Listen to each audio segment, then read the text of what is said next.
अस्सलाम वालेकुम नाजरीन, मैं हूं राव दिलशाद हुसैन और आप देख रहे हैं सिटी न्यूज़ नेटवर्क का डिजिटल प्लेटफॉर्म। फ्लड्स की सूरत हाल है और फ्लड्स की सूरत हाल के हवाले से आपको ये बताएं कि पंजाब में 39 साल के बाद एक बड़ा जो सैलाबी रेले मुख्तलिफ दरियाओं में और बैक वक्त शायद ये भी पंजाब की तारीख में पहली मरतबा हुआ है कि पूरे पंजाब के दरियाओं में जो फ्लड्स की सूरत हाल है। आमतौर पर तीन दरिया जो है वो तीन दरिया जो नीचे हैं जिनमें ब्यास, सतलुज और रावी, इनमें निस्बतन कम पानी जो वो आता था, जबकि ऊपर चनाब, जेहलम और दीगर दरियाओं में ज़्यादा सूरत हाल तुगयानी का बायस बनती थी। लेकिन इस मरतबा सब कुछ डूबा है। ऐसा क्यों हुआ, इसके लिए गवर्नमेंट कर क्या रही है? हमारे मौजूद है सूबाई वज़ीर इत्तलात व सकाफत अज़मा बुखारी, इनसे बात भी करते हैं। बहुत शुक्रिया, आपने वक्त दिया। बड़ी गंभीर और तारीखी फ्लड्स का सामना है, इसके लिए गवर्नमेंट ऑफ पंजाब के जो इकदामात हैं, क्या गवर्नमेंट ऑफ पंजाब ने अंडर एस्टिमेट किया, खासतौर पर रिवर रावी की सूरत हाल के हवाले से कि नहीं पानी आएगा, या सतलुज और ब्यास जहाँ पर पानी कभी भी नहीं आया? बहुत शुक्रिया। जैसे आपने खुद जो है वो राव कहा कि इस वक्त सुपर फ्लड की सूरत हाल है पंजाब के अंदर के बैक वक्त तीन दरिया जो ज़्यादा आबादी को जो है वो इफ़ेक्ट करते हैं, जिसमें सतलुज, चनाब और रावी हैं। उनमें बैक वक्त पानी का आना, और आपका मुझे नहीं समझ में आया कि ये आपने कैसे कहा कि हमने लाहौर को अंडर एस्टिमेट किया। अगर अंडर एस्टिमेट किया होता तो इस वक्त लाहौर डूबा हुआ होता, और लाहौर के अंदर जो खास तौर पर शादरा जो बिल्कुल शुरू है, बिल्कुल बेड के ऊपर है, वो ही ना बचता। सो अल्लाह का शुक्र है कि ये प्रिपेयरनेस थी और हमें मालूम था कि तैयारी का वो जो है वो पूरी अरेंजमेंट्स मौजूद थे कि जिसके अंदर 2,21,000 तक का पानी जो है वो आने के बावजूद बगैर किसी ब्रीच के उस पानी का गुजर जाना, और शादरा जैसा 10 लाख से ज्यादा आबादी का इलाका जो है उसका सेफ रहना, ये यकीनन जो है वो तैयारी की वजह से ही था। सब कुछ डूब गया था और जो है उस वक्त जो 88 वाले हालात थे उसमें कुछ भी नहीं बचा था। और अब भी अगर जो है ये ब्रीच की बारी आती तो शायद जो है वो शादरा को बचाना मुमकिन ना होता, लेकिन अल्हम्दुलिल्लाह बगैर ब्रीच के इसको जो है वो कर लिया। तो ये पानी जो है वो पूछ के और आपको बता के नहीं आता वो कितना आएगा। और इस दफा तीन तरह की सूरत हाल है। एक तो लंबा स्पेल 3 महीने का मानसून का जो बड़ा अनप्रेसिडेंटेड है, नहीं होता, वो भी हुआ। और अर्बन फ्लडिंग जो है हम उसकी तैयारी कर रहे थे, उसके ऊपर थे।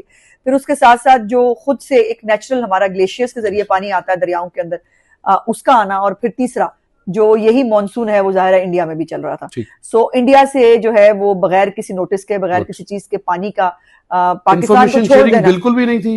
नहीं, बिल्कुल भी नहीं थी, क्योंकि माजी में कम से कम इंफॉर्मेशन शेयरिंग जरूर होती थी। नहीं, अब इंडस्ट्री नहीं, हाँ, उन्होंने सस्पेंड जो कर दिया, तो फिर जाहिर है उस तरह से वो नहीं। लेकिन एक होता ना कि इनफॉर्मल तरीके से हाई कमीशन के जरिए जो है वो कोई मतलब छोटी मोटी इतला भेज देना, वो और बात है।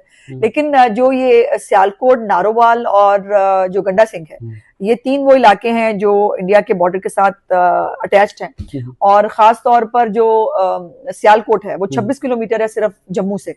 तो जम्मू के अंदर जो पुल टूटे हैं, जम्मू के अंदर जो तुगयानी हुई है, जाहिर है उसका पानी जो है वो हमारी तरफ आना था। और अब तो खैर इंडिया में ये जो है वो बहस हो रही है कि वो पानी रोक रोक के जो आपने पाकिस्तान को बंजर करने के लिए और वो तबाह करने के लिए जो पानी रोका, वो अब खुद उनके ऊपर उस पानी का इतना इम्पैक्ट है कि वो इंडियन पंजाब ज्यादा डूबा है और वहां पर तबाही भी हमसे ज्यादा हुई है। इसलिए किसी का बुरा करने से पहले आपको लगता है कि आबी जारियत के नतीजे में करतारपुर को भी खास तौर पर टारगेट किया गया है, और जो एक बड़ी इंतहाई अहमियत की हामिल मजहबी प्रेमिसेस भी है, वहां पर भी पानी आया। इस पर गवर्नमेंट ऑफ पंजाब ने पानी तो 24 घंटे में इकदाम करके उसको पानी तो क्लियर कर लिया, लेकिन उसकी मुस्तकिल हिफाजत के लिए कोई मनसूबाबंदी गवर्नमेंट की है? जी, आप करेंगे। हमें अंदाजा नहीं था कि यात्री रोक लिए लेकिन पानी नहीं रोका, ये अजीब बात है। और हमें तो ये भी तकलीफ है कि जो यात्री रोक नहीं सके, सिख यात्री, हाँ कोशिश उन्होंने बहुत की, सिख यात्री जो हमारे आते थे, हमारे मेहमान जो करतारपुर साहब के अंदर या ननकाना साहब के अंदर, उनको जो है इंडिया ने नहीं आने दिया। लेकिन यह है कि उनकी जो इबादतगाह है यहाँ वो उतनी ही मुकद्दस है जितनी बाकी मज़ाहिब की मुकद्दस जो है वो इबादतगाहें होती हैं। और पंजाब के अंदर तो खास तौर पर इसमें चीफ मिनिस्टर साहब का बहुत क्लियर विजन है कि कोई भी इबादतगाह है वो क्रिश्चियंस की है, वो हिंदुओं की है, पारसियों की है, सिखों की है, मसाजिद है, इमाम बारगाह है, सबका एहतराम जो है वो किया जाएगा और किया जाना चाहिए। सो इसलिए ये इंडिया ने जो सिखों के साथ किया है इसका जवाब मुझे लगता है कि हमने तो खैर अल्लाह का शुक्र है कि एक और साजिश जो इंडिया की तरफ से हमें भेजी गई थी उसको नाकाम बना दिया, लेकिन जो इसने किया है मुझे लगता है कि उसका जवाब हमारे जो इंडियन सिख हैं वो उसको जरूर देंगे। और मुझे बहुत खुशी है ये बताते हुए आपको लगता है कि जो across the border chief minister साहिबा के लिए अप्रिसिएशन मैसेजेस आ रहे हैं, सोशल मीडिया के ऊपर लोग खुद वीडियोस रिकॉर्ड करके भेज रहे हैं, उनका चैनल्स जो है वो रिपोर्ट कर रहे हैं, वो चीफ मिनिस्टर का शुक्रिया अदा कर रहे हैं। तो ये बहुत जब आपने मेहनत से और आपने जो है वो नेक नियति से काम किया हो तो अल्लाह पाक उसका फल देता है। सवाल मेरा ये है कि ब्लेसिंग इन डिस्गाइज, आपको लगता है कि आइंदा कभी भी इस तरह की सूरत हाल होगी, ना सिर्फ ननकाना साहब बल्कि उससे जुड़ी तमाम आगे आके, खासतौर पर रूडा की बात बाद में करते हैं, इसको मुस्तकिल महफूज बनाने के लिए अब गवर्नमेंट ऑफ पंजाब ने प्लान कर लिया है या भी? देखिए ये बहुत बड़ा प्लान होगा। अब हमें मैं समझती हूँ सिर्फ पंजाब को नहीं, फेडरल भी और तमाम सूबों को भी, जो क्लाइमेट चेंज का एक नया चैलेंज है ना हमें, और पाकिस्तान गालिबन उन चंद मुल्कों में से है जिसको क्लाइमेट चेंज ज्यादा बुरी तरह इफेक्ट कर रहा है। तो अब हमें तमाम जो पॉलिसियां हैं वो इस क्लाइमेट चेंज के साथ बनानी पड़ेंगी। उसके अंदर आप नए डैम्स बनाने हैं, नए रेजरवायर्स बनाने हैं, उसके अंदर आपने जो आबादियां हैं बार बार जो है वो उन्हीं आबादियों को जो है वो ब्रीच करके उनको जो है वो नुकसान होता है। इसके लिए एक लॉन्ग टर्म शॉर्ट टाइम दो तरह की पॉलिसीज जो है बनानी पड़ेंगी। और चीफ मिनिस्टर साहिबा ने इसके ऊपर हुक्म दिया है कि तमाम डिप्टी कमिश्नर्स जो है वो नुकसानात का जब तखमीना लगाएं तो साथ साथ चार्ट डाउन भी करें, उनकी रिकमेंडेशंस क्या है माहिरीन के साथ बैठ के, और वो खुद भी जो है वो जो एक माहिरीन की टीम जो है वो तश्कील देंगी और उसके साथ वो पूरी एक निगोशिएशंस के साथ एक पॉलिसी जो है वो बनाएंगी। अच्छा ये बताएं कि गवर्नमेंट ऑफ पंजाब को पहल नहीं करनी चाहिए कि आए बैठे एक शुरुआत तो करें, डिस्कशन का आगाज तो करें कि कम से कम ये हमारे मसाइल हैं, 1 पॉइंट एजेंडा क्लाइमेट चेंज। देखिए उसमें कोई हर्ज नहीं है, चीफ मिनिस्टर साहब बिल्कुल कर सकती हैं, लेकिन यह है कि हमारे पास फेडरल गवर्नमेंट के अंदर वो इदारे मौजूद हैं जिनका काम ये है, इरसा का काम ये है, इन सबका फेडरल गवर्नमेंट का काम है कि वो सबको साथ बिठाकर इसके ऊपर जो है और वो करेंगे। मुझे ख्याल है अब this is the high time के करना पड़ेगा, अदरवाइज कोई भी ऑप्शन किसी भी सूबे के पास नहीं है। लेकिन अफसोस हुआ मुझे 2-3 दिन पहले शजील मेमन साहब ने जो है वो एक स्टेटमेंट दिया कि डैम भी होते तो सैलाब आ जाता। ये बड़ा अजीब स्टेटमेंट था बाय द वे, मुझे समझ नहीं आया उन्होंने क्या सोच के दिया। सैलाब तो यकीनन देखिए वो आने को आते हैं, आ भी सकते हैं, लेकिन हमारी कुछ ना कुछ तैयारी तो हो ना। सैलाब क्योंकि आते हैं इसलिए हम बैठे रहें, ये तो कोई पॉलिसी नहीं। अच्छा मैं रावी के हवाले से बात करूंगा। रावी को हमने रूडा के नाम पे रूडा के हवाले किया, 1,25,000 एकड़ का ये मेगा इंफ्रास्ट्रक्चर डेवलप करना था। आज इसको शुरू हुए तकरीबन 5 साल हो गए, लेकिन अगर इसकी बात की जाए तो ये 2013-14 में सबसे पहले इस हवाले से कानून साजी हुई थी और इसको फिर बनाने के लिए जल्दी 2020-21 में काम किया गया।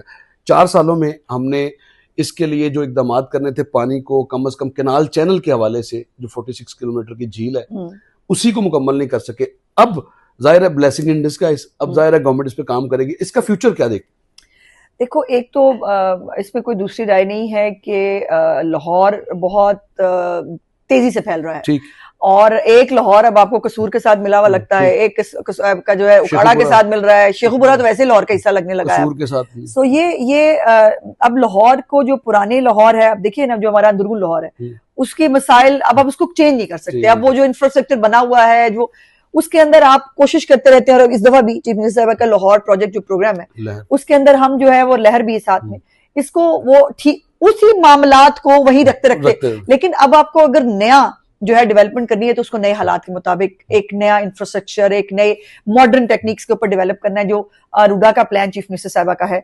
अब इसके ऊपर जो भी कोई गैर कानूनी तामीरात हैं उसके ऊपर जीरो टॉलरेंस है। एक तो हमारे दौरे हुकूमत में कोई एनओसी किसी भी हाउसिंग सोसाइटी को नहीं दिया गया है, ये बात क्लियर है। इसको जो है वो जरूर मैं चाहती थी कि मीडिया अपनी तस्दीक कर ले।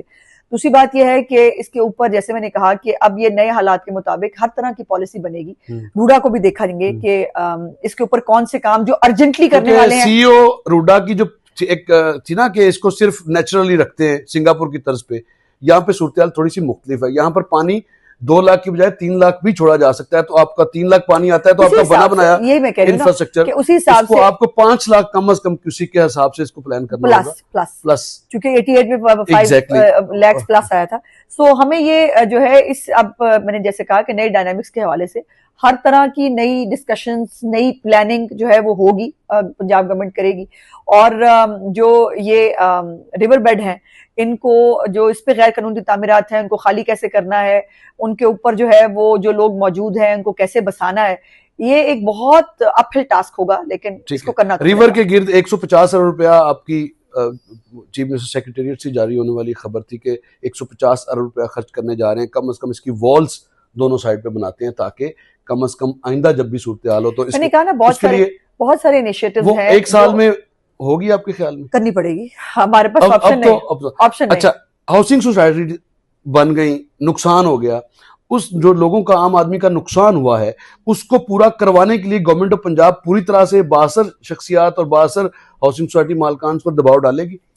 नहीं, मैंने उनको पाबंद करेगी? मैंने फिर वही गुजारिश, उसने तो अनाउंस कर दिया है कि हम, मैं वही गुजारिश कर रही हूँ कि जाहिर है एक बड़ा शॉर्ट टर्म लॉन्ग टर्म दोनों एक फ्रेमवर्क बनेगा।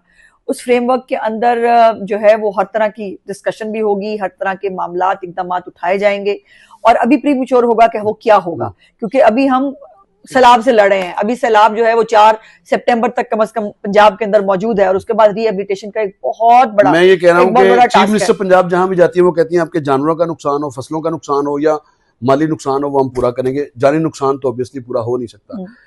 हाउसिंग सोसाइटीज के मालकान हैं, इनको गवर्नमेंट ऑफ पंजाब पाबंद करेगी। फिर यही कहा आप भाई, मतलब मुझसे ये चीफ मिनिस्टर के मुंह से आएगा ना, जब ये एक प्लान के जरिए आएगा तो ज्यादा बेहतर होगा। अच्छा। आप फिर वही सवाल दोबारा पूछ रहे हो, मैं फिर वही कह रही हूँ कि इसके ऊपर एक फ्रेमवर्क बनेगा, क्योंकि लोग देख रहे हैं आपकी तरफ। हाँ, और क्या आप ये दिलवा सकते हैं? फ्रेमवर्क के अंदर जो है वो सरकारी महकमों ने क्या काम करना है, प्राइवेट जो है उनके से क्या काम लेना है, क्या करना है, ये इसका फैसला जो है वक्त आने पे इंशाल्लाह जरूर होगा। रूडा कितने अरसे में मुकम्मल होने जा रहा है? जल्दी करना चाहिए। मैं तो अब इन हालात के मुताबिक तो मैं कहती हूँ कि बहुत जल्दी होना चाहिए। 30 साल का प्लान कर रखा है।